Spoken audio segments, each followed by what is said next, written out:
So there is a huge movement going on where workers are quitting their garbage jobs because they simply are not paying enough. And so what you can see here, and I did a story on this about how over 100,000 workers are going to be striking. It's like 10,000 John Deere workers are striking. What was the other company that was striking? I'm forgetting. I think it was like the IATSE, I think it was. Like, the workers in Hollywood, they're going to be striking as well. So there's a bunch of industries where workers are striking. Where this is a situation right now where there's a big labor shortage.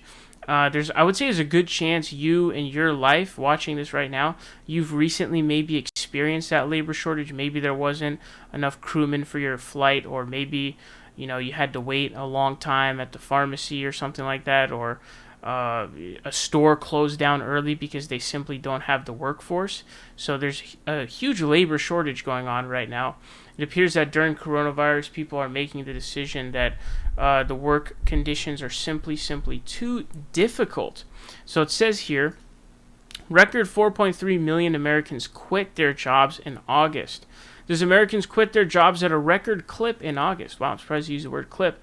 A new government report said Tuesday, with restaurant and hotel workers leading the mass exodus. So it does seem like restaurants do seem to be the biggest arena or area where there are just so many now hiring signs on the front of the business.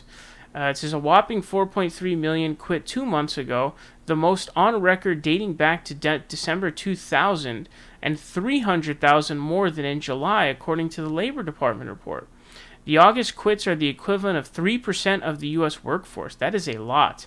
Hiring in August also plunged sharply, down to 6.3 million from 6.8 million in July, despite the number of available jobs remaining near record high levels.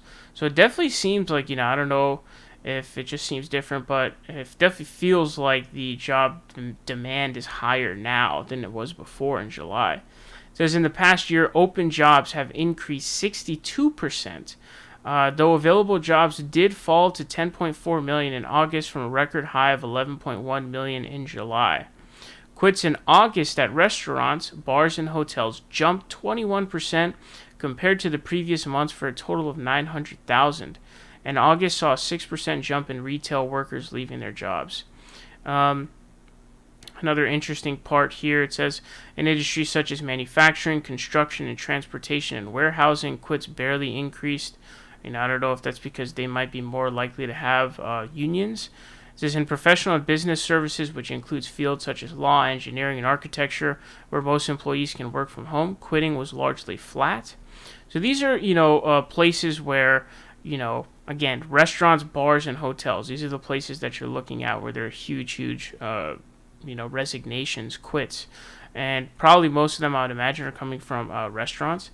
But, the pay is going to be dog shit. And then with coronavirus, you essentially have to follow these guidelines for protection for people there as well as the workers. And it's a very difficult thing. And also, I think a lot of people now may be quitting because because there just simply aren't enough people there. So, once some people quit and then you're the only person who's working in the restaurant or the business, you're manning every station. That's really fucking stressful. That's a very difficult job to run. You have no help. You feel like you're being overworked to the point where you essentially have to quit at that point because it's literally that taxing. It's that difficult. So what's happening now is workers have the leverage in this situation because there's such a labor shortage. So it seems like there's a big strike going on in different industries. What would be really interesting to see is actually a general strike. If there were just like a general strike, I'm curious to see what the outcome of said strike would be. It would be extremely powerful because the entire economy would completely come plunging down because people simply would not be able to do anything because you would try to go to the store to buy stuff, but there won't be anything there to buy because there was no people to transport it there, or maybe there's no cashiers and they don't have self-checkout areas, or maybe you want to go to a restaurant to eat and there's no workers there. So how are you going to eat there? These different kinds of things, anything you can think of, it would be completely shut down, even to the point where, there would probably be like pharmacies and stuff you'd go to where you couldn't get anything. So it would be extremely powerful if something like that were to actually happen. I would imagine the military would end up stepping in a situation like that because it would be so massive. But it's really interesting to see how there is a huge, huge movement of power towards workers in this situation.